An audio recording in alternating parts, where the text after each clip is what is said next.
It's been nice coming back into the office in terms of how busy it's been. I've been quite surprised at how busy it is in the office in the last 2 days. I'm finding Monday, Wednesday, Wednesday, Friday. Yeah, and no one's here on the others. Yeah. Friday's a bit of a ghost town, usually. I've got to come in tomorrow, it is damn it. Office. Yeah. Normally lots are working from home on a Friday. So I'm probably going to start doing Tuesdays and Thursdays in the office and then work from home Monday, Wednesday, Friday. I think that's probably hard because it almost feels too busy on a Wednesday, Mary. Yeah. Do you know what I mean? that feels a little bit hermit-like. Though if you move down to the other end of level 2, it's no one ever seems to turn up there, so you could hermit yourself down. Yeah. Maybe I'll do. Are you guys on hot desks? Oh yeah. So the whole of the Ministry of Health operates on a hot desking basis. So we have zones in which is kind of like a home for an area, but there's nothing to stop you going and sitting somewhere completely different if you want to. Huh. So we've got some hot desks, but most of them work from home instead. Yeah, so we've got quite a bit of working from home, and it's interesting because there's kind of a mix of Health NZ people now and Ministry of Health people, and kind of and then we've got space down at the Spark building on Willis Street as well. So we've got a couple of floors down there from a data and digital perspective. So, but it's you can kind of sit wherever you want, really.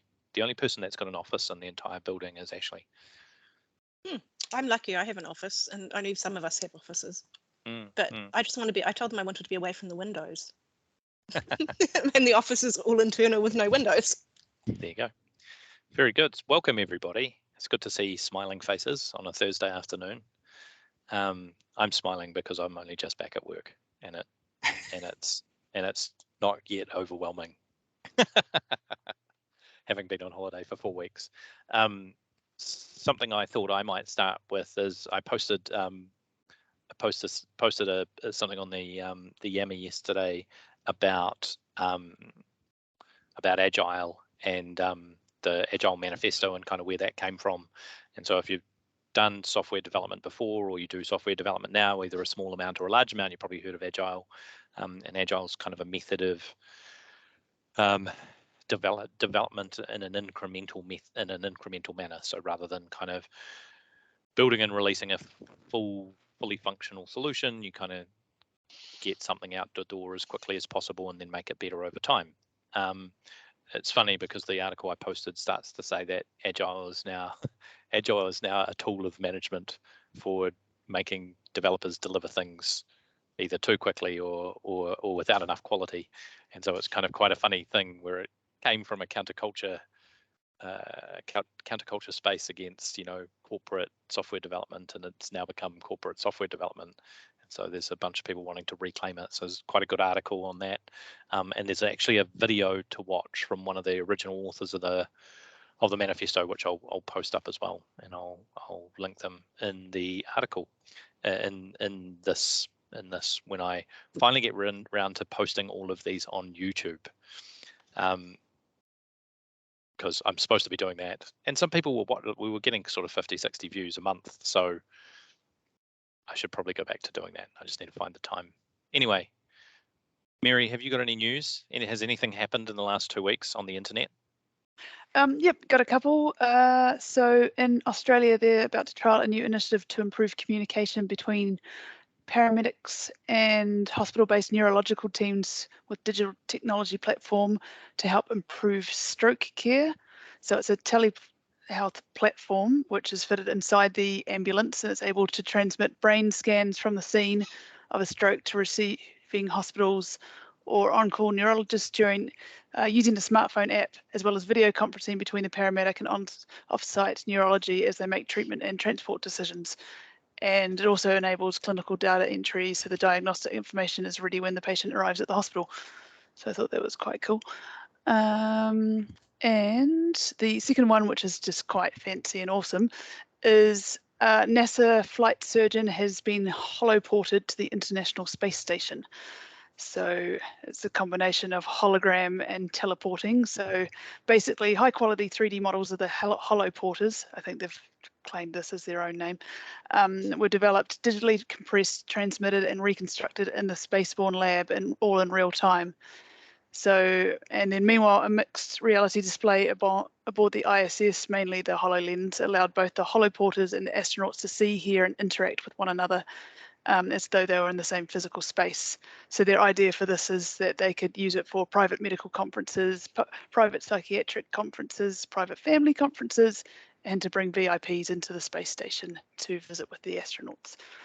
And was there anything else really? Oh yeah, and it could also, to bring it back to a health context here, help with the extraterrestrial telemedicine for astronauts, ISS building projects, and even greatly benefit future deep space exploration, though they did say that obviously the further away you are from Earth, the more of a delay there is and a bit of a lag of that your damn speed of virtual light problem.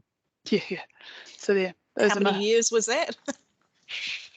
Well, I think there was one part that they did say, where was it?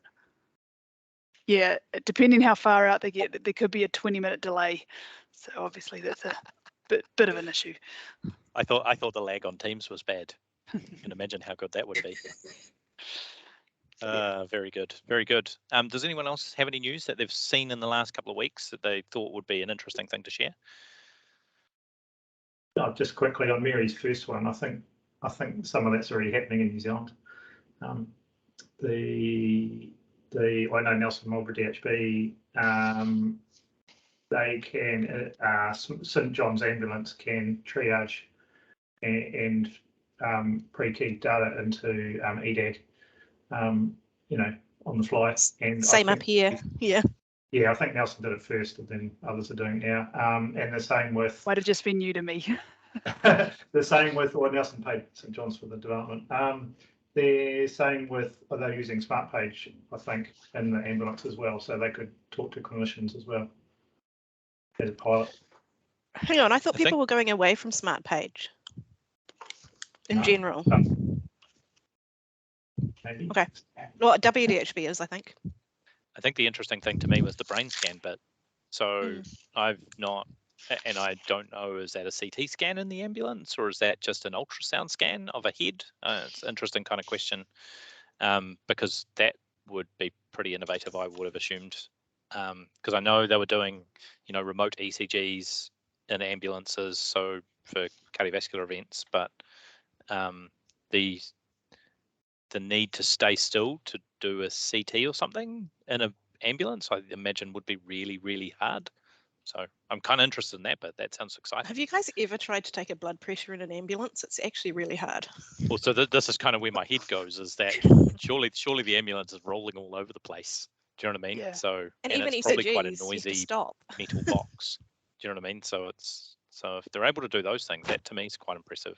Yeah, it does say the project's different from the better known large mobile stroke units which carry a CT scanner and a medical team. So this is just compacted down just to the standard ambulance size. So maybe that's the difference.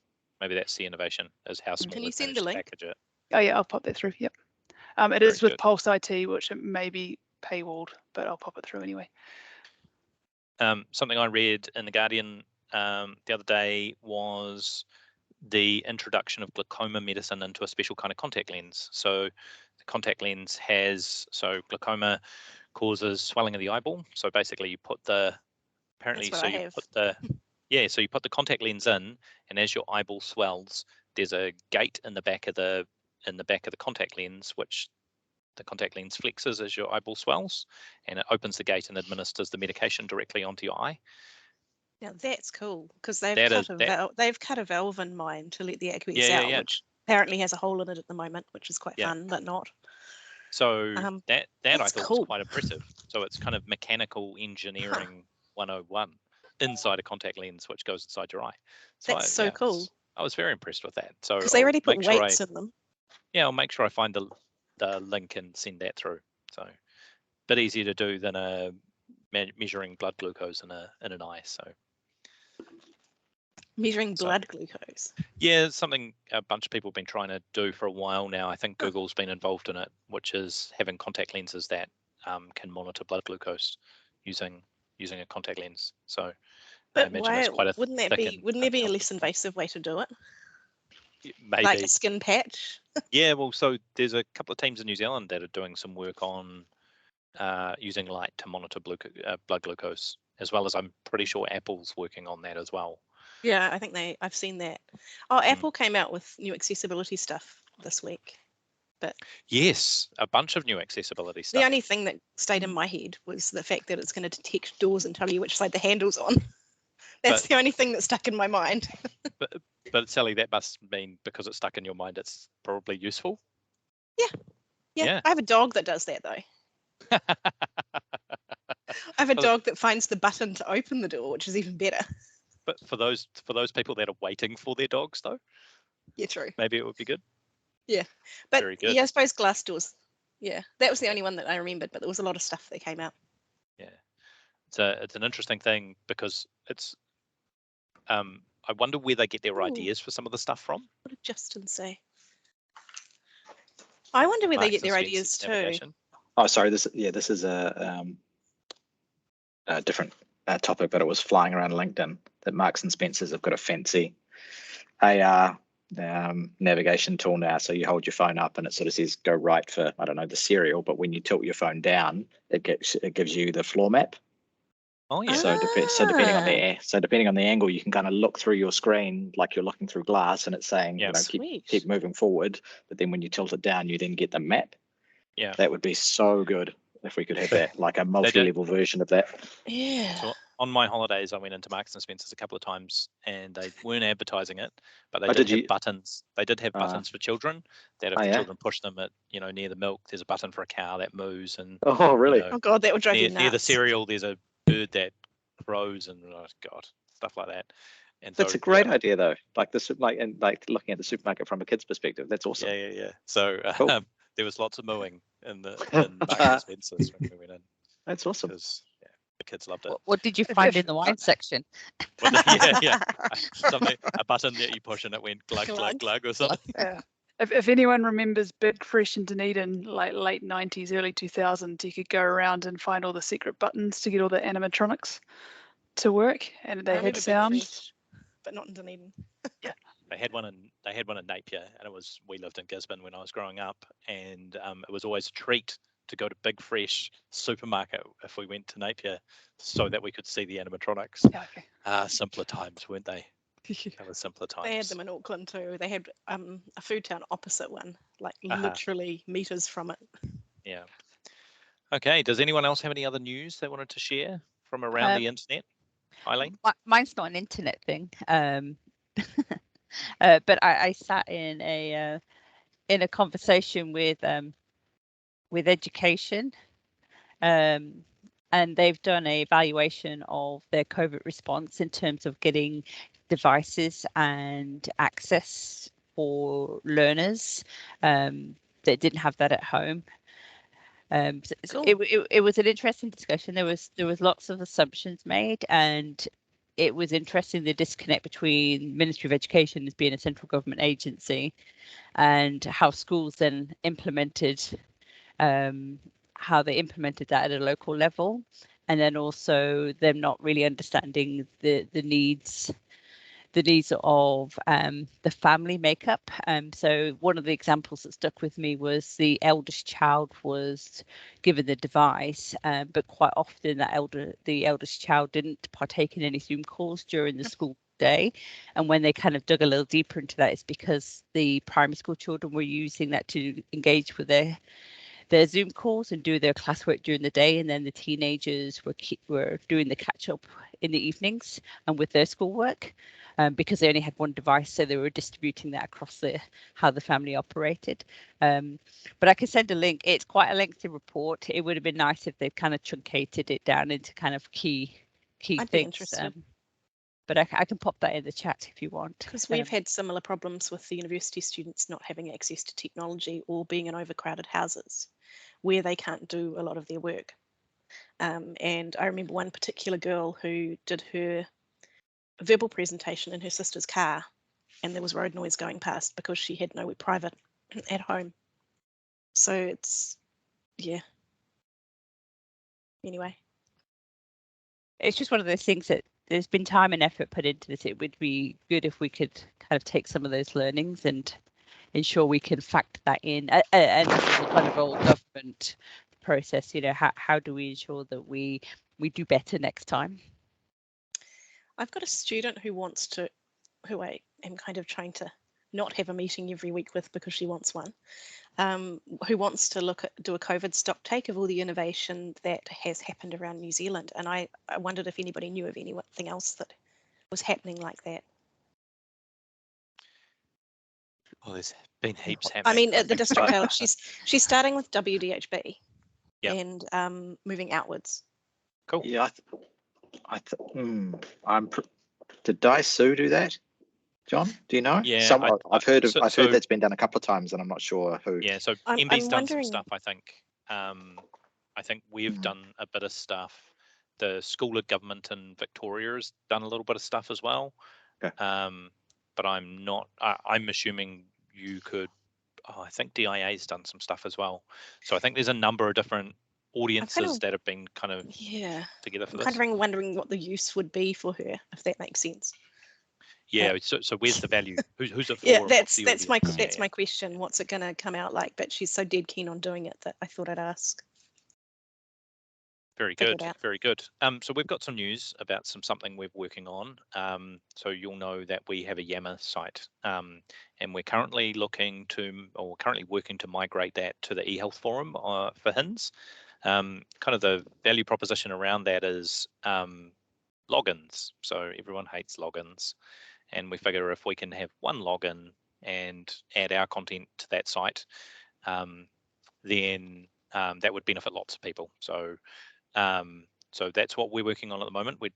We're working with Nathan to change the appearance for our kind of channel, I would call it, on eHealth on the eHealth forum to be much more similar to how the Yammer thing works at the moment, where you can just basically scroll and look at the content that gets posted and then click through into any kind of conversation that you wanted to. So in that same way that it works on Yammer, we're looking to kind of modify discourse to work in. Can we cut down the traffic that gets pushed? Well, yeah. So I haven't been able to find a setting. Sally. Yeah. So I haven't been able to find settings. Yeah. But it's rather overwhelming, that forum. Yeah. So we're busy working on that at the moment, and we'll let people know once we've got something we think is close to workable. We're pretty pleased with where we've got to so far, but we kind of don't want to push the button until we're happy. But we figure for lots of people that have to either frequent our Yammer site and or eHealth forum or one or the other, kind of just make it easier for everybody. So so we're doing that at the moment, and Nathan's really good to work with. He's really responsive, and so that's good. And so that'll mean from a ministry perspective, our standards work is on there already, and our work will be on there too. So it's something that we're working on right now. That is cool though, the one login. Yeah. Well, I think it's easy for me to say we're important enough that you need to have two, but that's not very user friendly, is it, Sally? No. So we'll be the bigger people, and we'll join HINS. Hey Ross, why don't you tell people what you've been working on that you want to follow up with me about? Because I think people would be quite interested in that. Which one? God, the info. Yeah. Talk to people about what you're working on there. Today I was working on projects. I got about 5, 6, 7 projects. I lost count.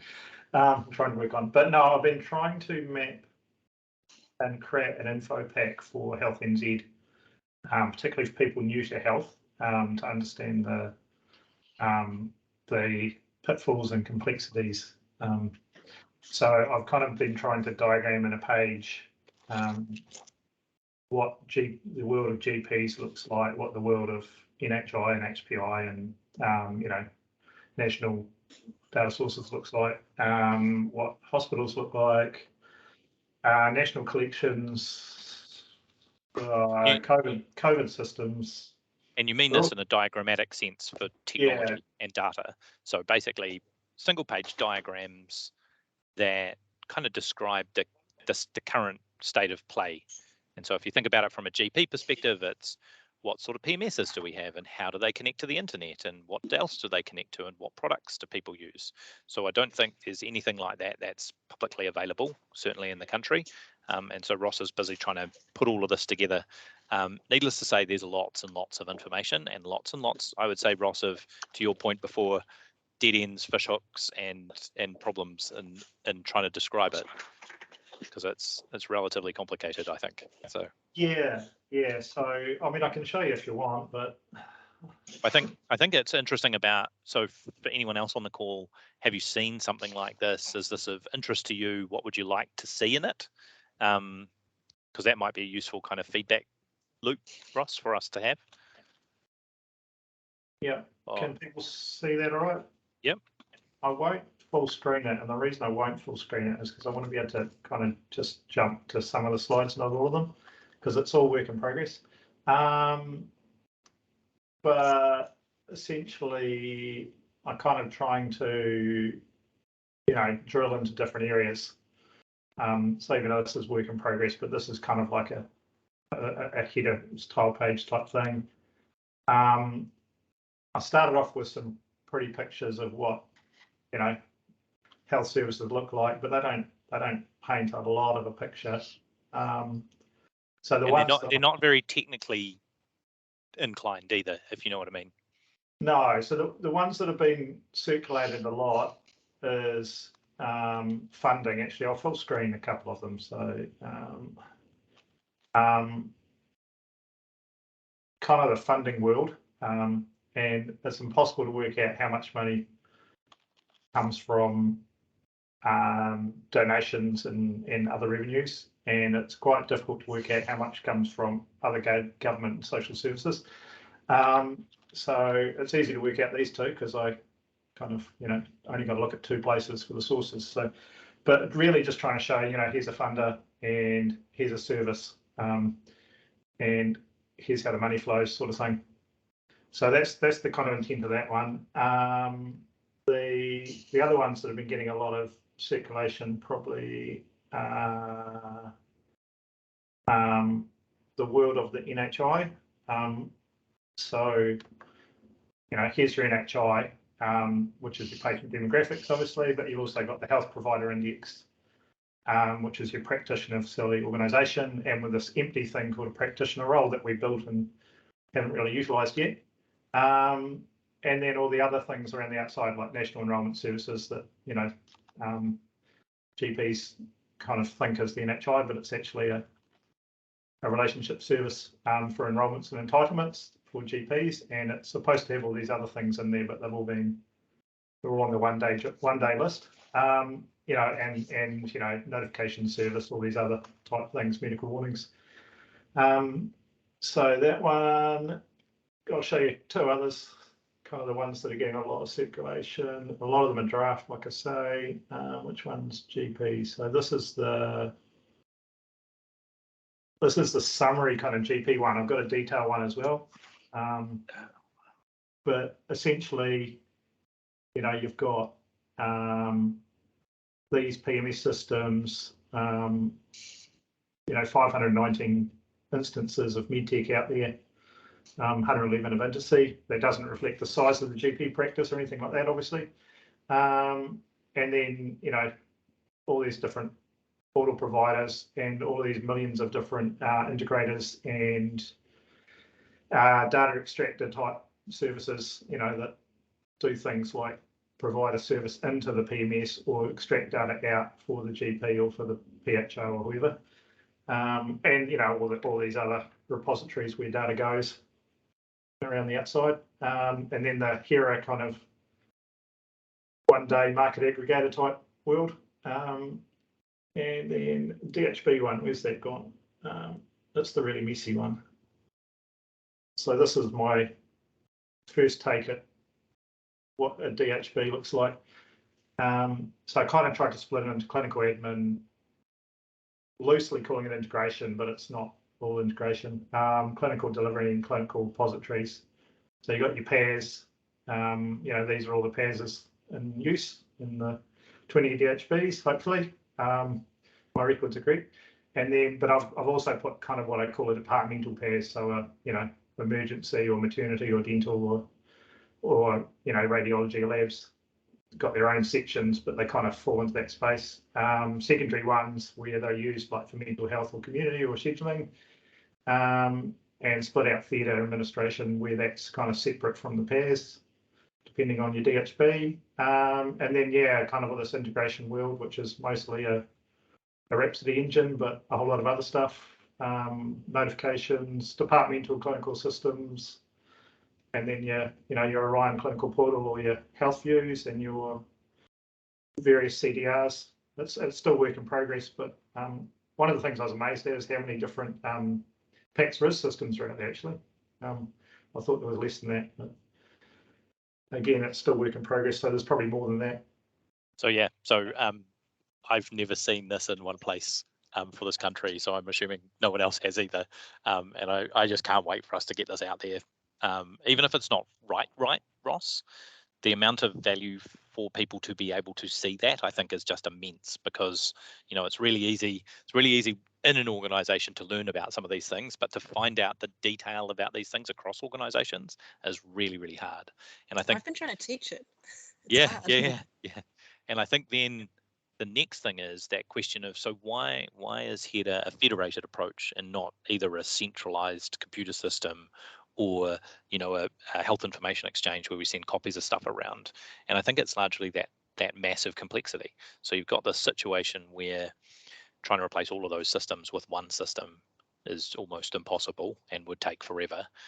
Or sending messages around or copies of all of the documents around. You can see, because we've got lots of different systems built at different times, probably to different standards, even if you do send a message of a discharge summary or a lab test result, by the time it gets to the other place that it was going, it may not be interpretable in a way which is actually useful. So it may just be kind of lowest common denominator PDF document.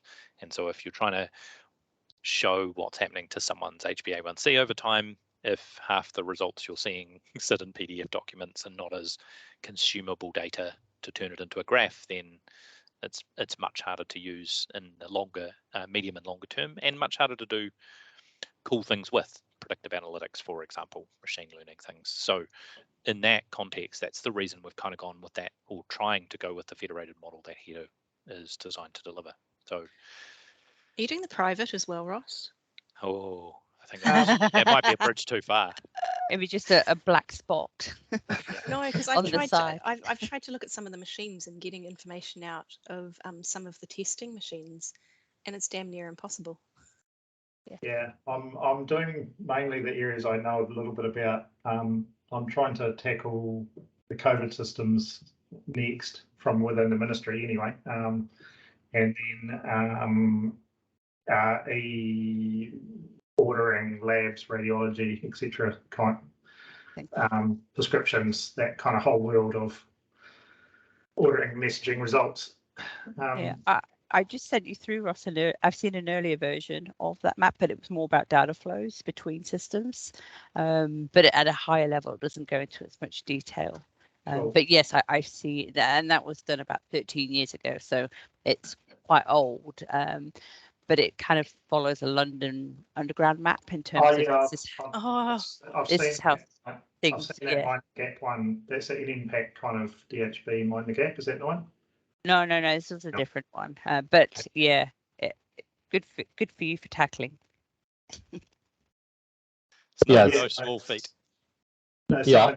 When I was doing the discovery, someone shared with me this kind of impact Mind the Gap DHB thing, and I was like, God, if I'd had this when I was trying to implement patient administration system in a DHB several years ago, that would have made my learning so much easier. I'm actually impressed because I only teach them about the data flows because the rest is just too hard. Yeah. Cool. Yeah, brilliant piece of work there, Ross. Michael here. When and where are you going to put that up? Like, because that would be a great reference document to refer to. I'm trying to get a little bit of validation of some of them, especially things like the GP ones. I really don't want to leave off some key players and annoy some people, but they'll never be correct and 100% accurate. I think you should do a talk at HINS about it later in the year. I could do. Yeah, I think that would be good. I think there's a little bit of getting it out and getting it tested, I think, Ross. So yeah, it would be a great forum to. I mean, you could always make like a Miro board or something and then share it for people to add their own little bits later on. Oh, Sally, genius. That's exactly what Ross and I have been talking about. So yeah. Oh, sorry.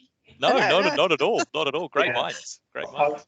I've kind of been sharing them more and more as they've got a bit more exposure. So yeah, I want to get them out there. That's the intent, is to get them out there and then hopefully someone actually maintaining them. Yeah, but yeah, no, maybe a HINS. I hadn't thought about that. Maybe crowdsourcing the maintenance. There you go. Crowdsourcing is always good. Very good work. So has anyone else got anything to share in terms of what they're working on at the moment? No. Richard, what are you working on? Oh, so kia ora, everyone. Over at ESR, we've finally been allowed back in the building if we're not lab people, which is nice. We even managed to get a day down into Wellington last week at the workshop with our colleagues at the Evidence-Based Police Centre in middle of town. And one project that somehow I seem to have picked up is that ESR are kind of quite busy at the moment on building new labs or designing new labs up at Kenepuru.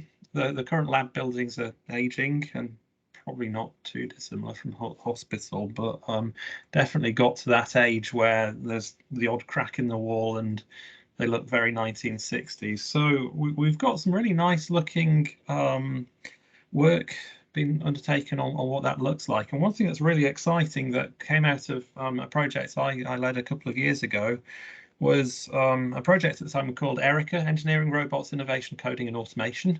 So we're really looking at what we could do with mobile devices, with sensors, and try and push ESR more into an innovation culture. And the result of that is we've got 93 square meters in the new build for an innovation space. So one thing that now we're allowed out, I'm really keen to do is actually try and talk to people who are doing things that are innovative around New Zealand and make sure that what's currently a blank sheet on some paper, we learn about how to make our organisation more innovative and how we drive that to be something that we can engage with visitors, with other people in the health sector, with forensics, environment, with school groups, with our local iwi and so on and so on. So it's very much blank sheet of paper day one type stuff at the moment, but I thought I'd try and drop in on this one. And I've got one of my colleagues, Lillian's on the call as well today, who's going to be down in Wellington next week. Hi, nice to meet you all. Hey Lillian, how you doing? Good, thank you. Yeah, be nice to her. But yeah, next week we're hoping to hit the road and we're going to drop into our Creative HQ and the Police Innovation Lab down in Newtown. But John would love to kind of try and pick your brain a bit and hear from other people within the community about how we take a design on paper or not even on paper, but very much a pipe dream at this point, and how we do all the really cool stuff that I hear here, like even M&S's app. I remember a while ago, one of the things that came out of that pioneer was looking at Google's ML kit on mobile phones, and I think there's the Google AR core, the augmented core for mobiles, which sounds like probably the type of thing M&S are using, but for the hospital stuff. That kind of idea about digital twinning real world systems into the digital form really interesting to us. So so yeah, it's quite nice to finally be able to get out of the house again. And it's just really started to spark from where it feels like we've been for a while and kind of relatively isolated on the stuff we've been doing, grinding away on COVID, to being able to go, cool new things, let's think about the future again, and that to me is really sparking some good ideas. And so the first suggestion I'd have for you, Richard, is have a chat to Grant Carpenter. So Grant ran the DIA design lab. So in terms of, you know, I think you've got a whole lot of answers you need, and one of them is kind of how do you outfit a space that will be conducive to innovation with technology and or more broadly in a biotechnology context. But I think Grant would be really good because he's done that twice now. So so have a chat to him about how he's done that. I think Eileen, could you introduce Richard to that? Cool. To Grant, that'd be awesome. And then also Justin has a lab in Auckland Hospital, so I'm sure he would be happy to have a chat with you. And then the other person, I can see Robin on mute there, and I'm hoping and thinking it might be Robin Whitaker, who has I3 in Waitemata, and I'm sure she would be more than happy to have a chat with you about kind of how she's organised herself and the space that they use. And then the last idea I have in that space is that there are a few places in Christchurch as well. So the Ministry of Awesome might be some people to talk to, and Te Ara Manawa, which is kind of the health innovation precinct kind of quarter in Christchurch. So there's no shortage of people doing these types of things and building these spaces. So I'm sure people are more than happy to help. Awesome. Thank you for some suggestions there. Oh, and the last person, actually, something else I just remembered, Diana Sue, who sometimes joins as well. So she's at Auckland Uni and she's Bioengineering Institute. So have a chat to her as well. And so we can introduce you to them. They are on the invite for this meeting, most of those people. So you can pick up their emails there, or I think in the first instance, talk to Eileen. So she looks after all the relationships and things that we manage. So, and she'll probably have some other people for you to talk to as well. Okay, I'll hook up with Good news though, Richard. That's cool. Very cool. Well, everybody else in ESR is looking at the space incredibly enviously because they're being pushed for office space and pushed for lab space. So I'm really fighting that it doesn't just get taken over by my colleagues in wastewater who want more space and all that stuff. I don't want it to be a big stinky space at the front of the building. One of the missions is science on display. So yeah, playing wastewater samples. Yeah, I like it. Yeah, awesome. So anybody who's got any contacts, please do get in touch with myself or Eileen and be in touch. I don't have any contacts, Richard, but I heard lab and automation and my ears pricked up. Have you heard of OpenTron before? The OT2, which is like a modular it does like pipetting and sample preparation and dilution and stuff. And they're quite an inexpensive alternative to some of those larger automation machines. And as someone that pipetted probably tens of thousands of samples through my honours research, I was almost ready to submit a petition to my PI to get one of them. But they look really cool and they're super inexpensive and they're completely modular and programmable and all open source. And I don't know if anyone's using them in New Zealand, but they're definitely quite popular overseas.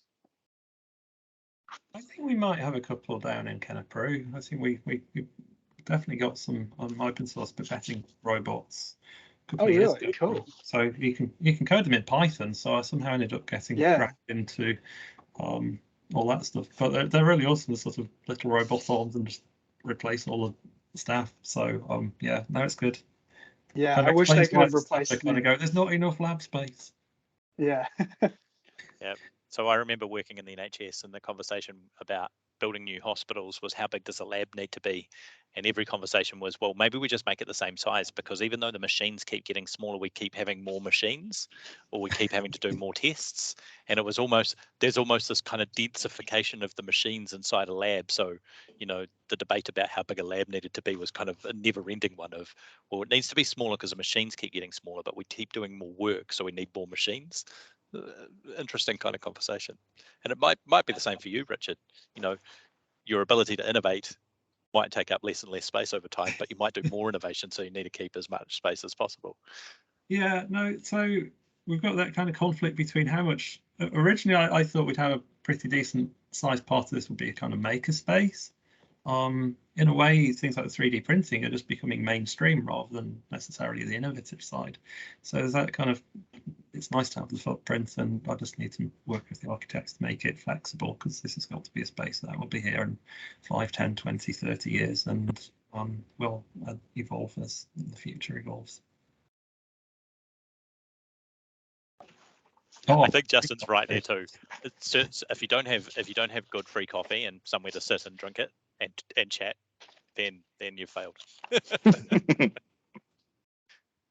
That's Most of innovation is sitting drinking coffee. Coffee robots. Oh, coffee robots, genius. It's all about people. It's all about relationships. You have to be able to pipette the milk into the coffee. Yeah. All right, awesome. Thanks, everybody. And yeah, any ideas, do let me know. Very good. Does anyone else have anything that they wanted to share about what they're working on at the moment?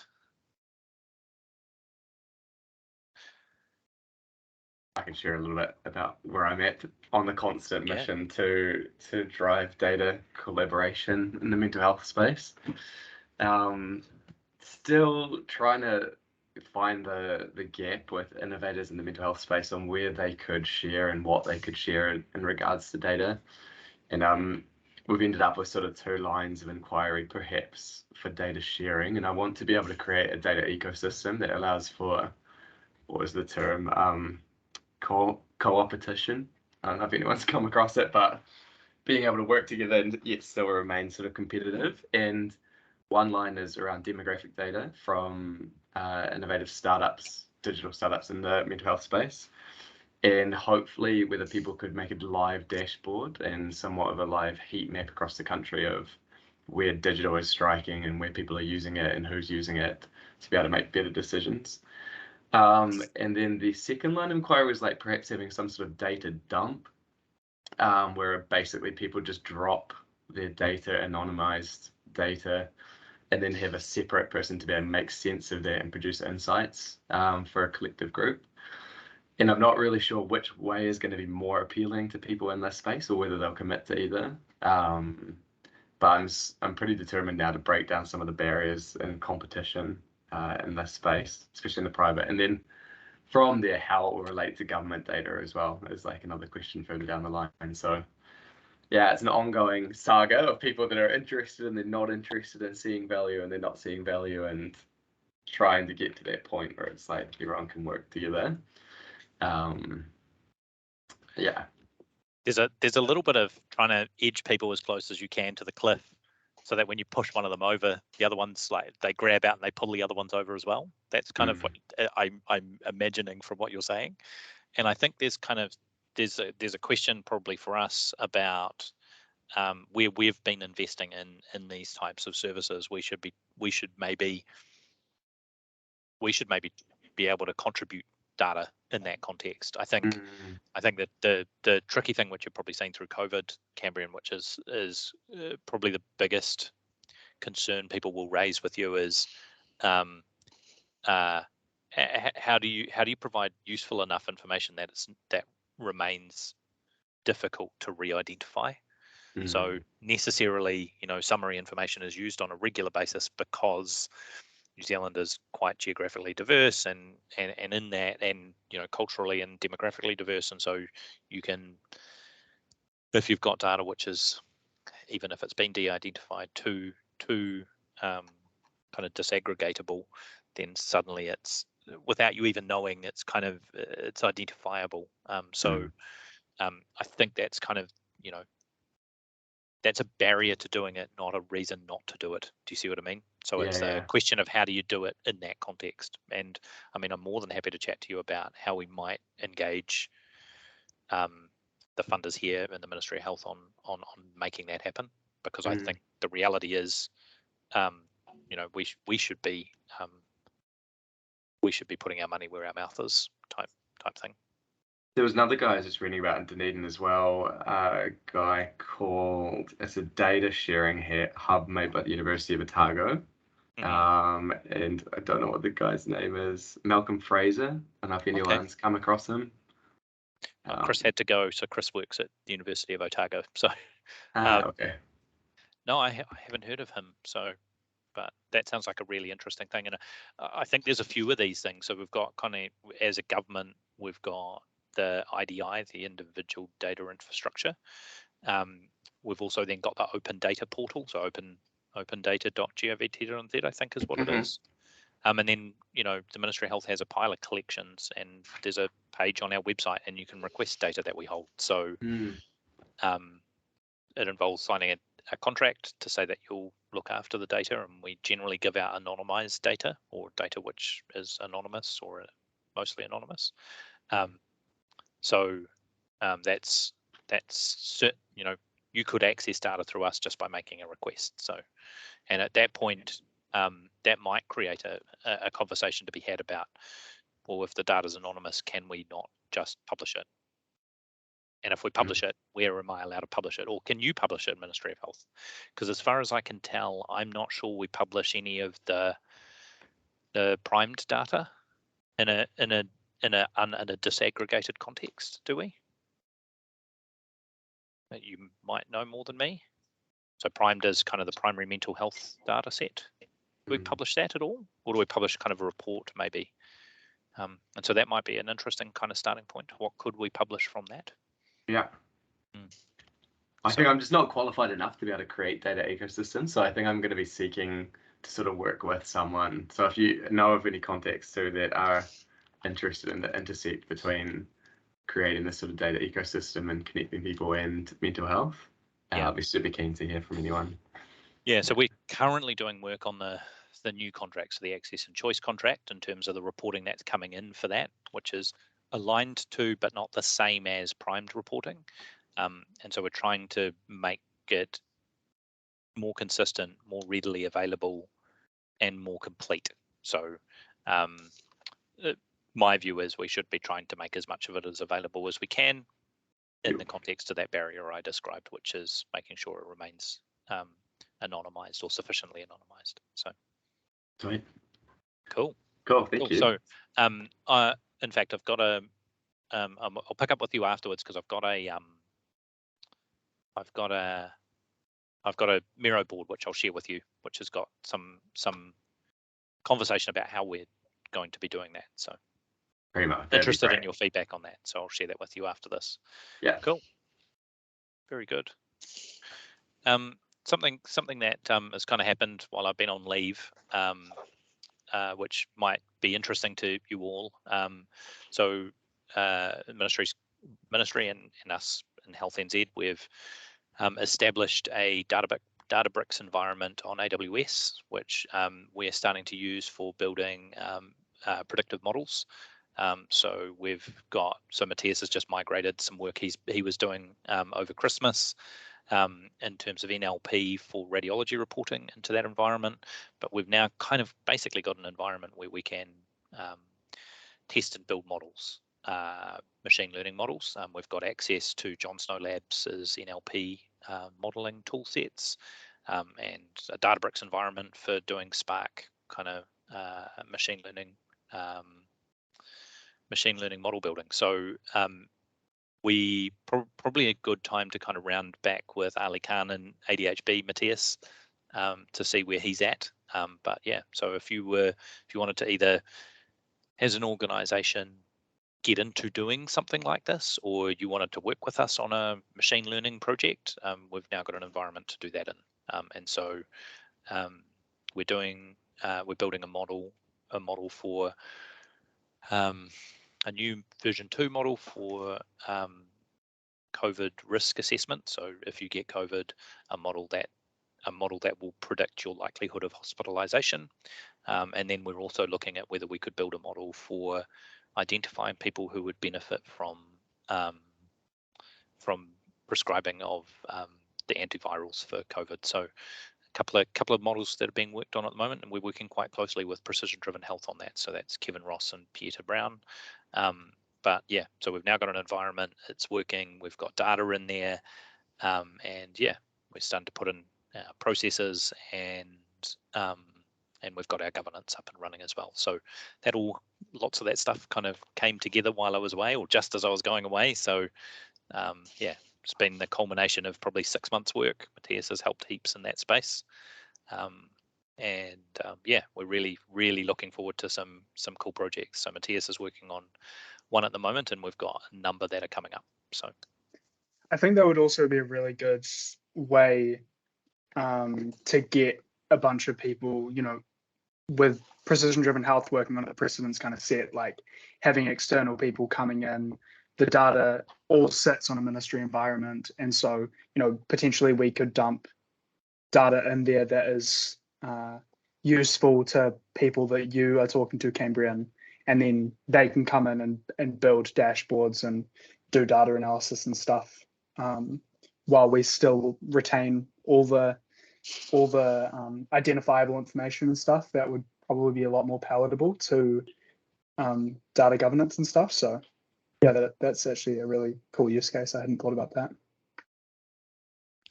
Yeah, I think we can also probably do that with Snowflake as well, Matthias. So yeah, so good thinking.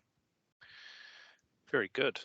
What else is happening for us? I think that's the interesting thing for us is obviously we're seeing the 1st of July coming up really quickly, and from the 1st of July, data and digital will be in Health NZ and as an entirety, and so we're just trying to get ourselves organised for that, because it'll mean being in a very different position. So we're going from kind of being the steward to being kind of part of the delivery of the health system. So we've got some work going on at the moment around real-time data.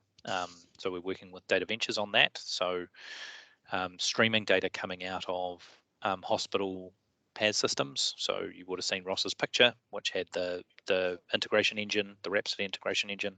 So we're currently piping, so we're building a pipe to move the messaging information out of the district health boards and into a shared repository, so we can see over time in basically a real-time fashion. So as district health boards change the data that's in their databases, we'll be able to see as a country and as regions, and you'll be able to see the hospital down the road, how kind of the hospital operational performance is changing. So kind of going from a hospital by hospital view or a set of phone calls to find out how all of the hospitals in the region are going, it'll be a kind of a unified kind of health system view. So that's going at the moment, and we should have a proof of concept stood up in the next few weeks. And then the question for us is, how do we scale that and how do we operationalize it? So the two hard bits. So the easy bit is to build something that proves that you can do it.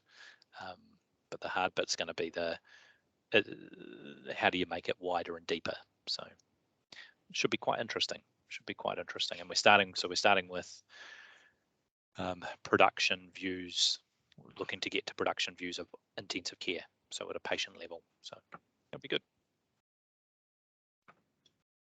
So that's something else we've been working on and making progress while I've been away on holiday. So it's good to go away on holiday for 4 weeks and come back, because you come back and a bunch of stuff's happened. It's lovely.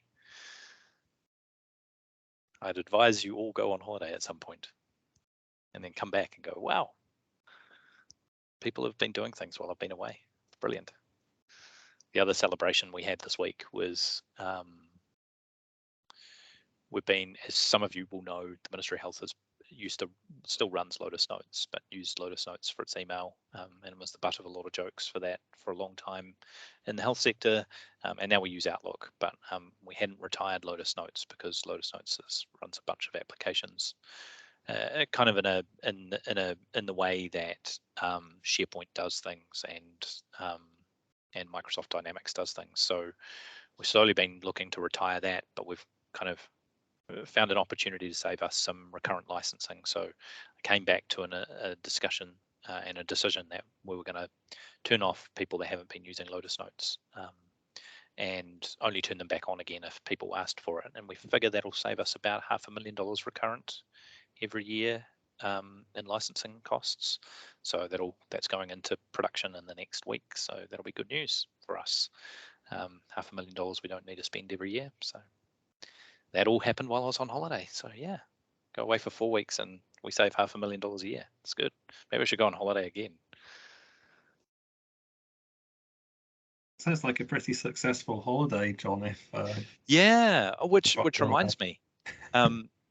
So on my holiday, I got to see a friend of mine and she's now the Chief Operating Officer for a company called Diaceutics. So Diaceutics, and I'm interesting kind of company, and I've got a time coming up to talk to them. Basically, their business is kind of precision health stuff. So the website's diaceutics.com, and essentially they've got data out of the US for lab testing and outcomes regarding cancer. And so on the basis of kind of biomarkers and lab testing for cancer, and then the outcomes, they're able to use their analytics they've built in the cloud to identify the right treatments for people with cancer. So quite an interesting business. Interesting question for me about how accurate it is, but I'm planning to catch up with them and have a chat with them just about kind of exactly how it works. Obviously, when I was meeting with my friend, only part of the conversation was actually about her work, and most of it was about how things were going in Ireland, and the rest of it was about how much Guinness we could get drunk in the time that we were talking. So it was generally my primary reason for going back to Ireland was to drink Guinness. So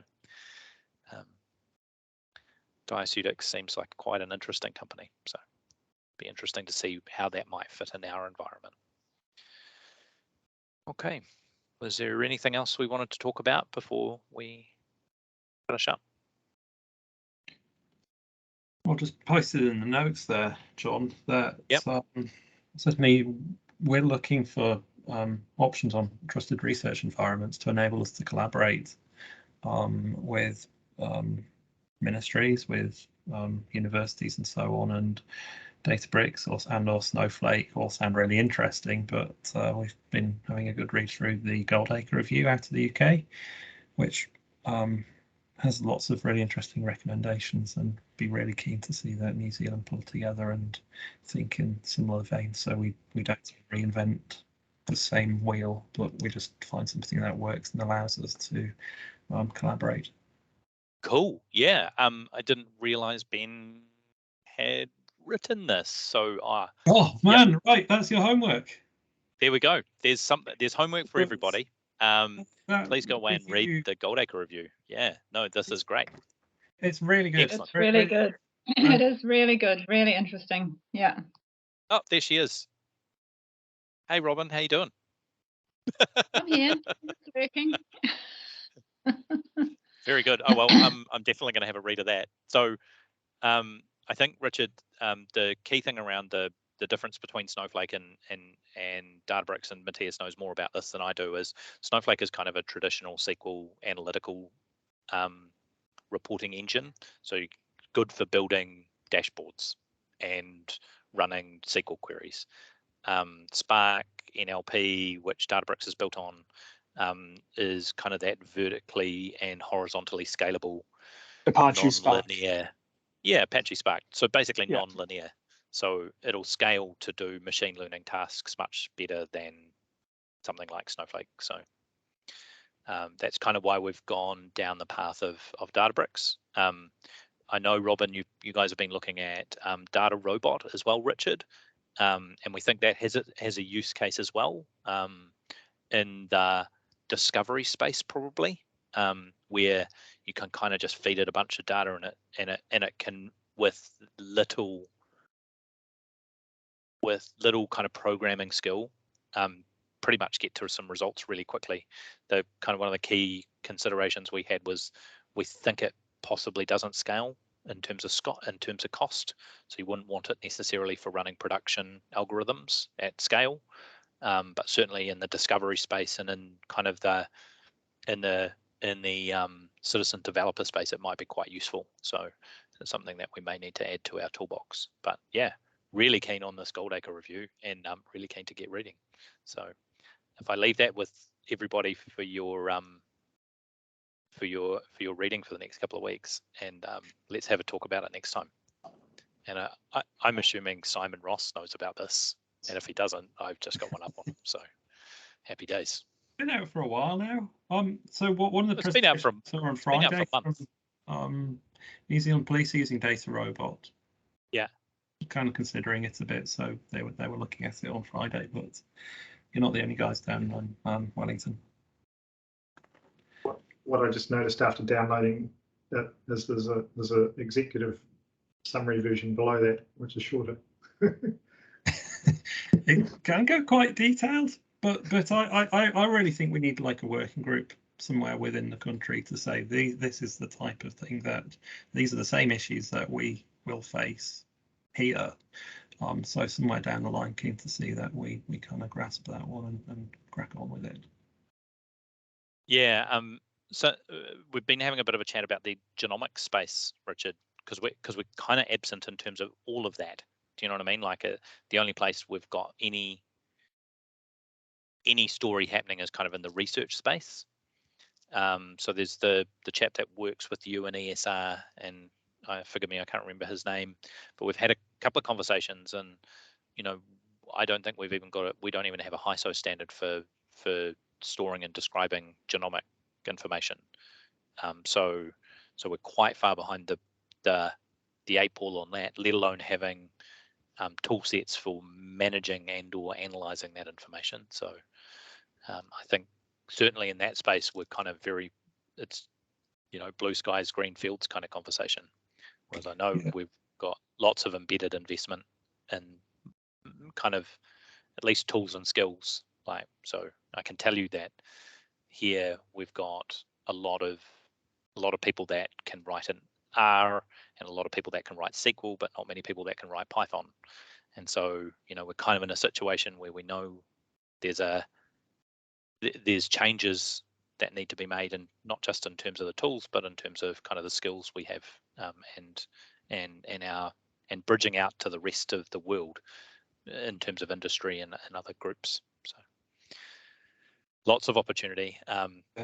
Thank you so much for the link, because that's just brilliant. And yeah. Awesome. I'm really glad I can make for serendipity. That makes my day.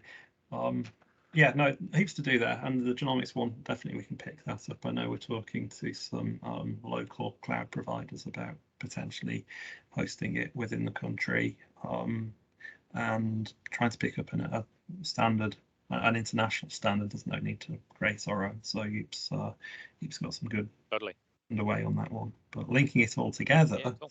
So New Zealand as a whole does it once, does it properly. Really keen to see that we tell that story. Yeah, indeed. Okay, well, thanks a lot, everybody, and we've run out of time, and we're talking again in 2 weeks' time. So we'll see you later. Great. Thank you very much. Bye.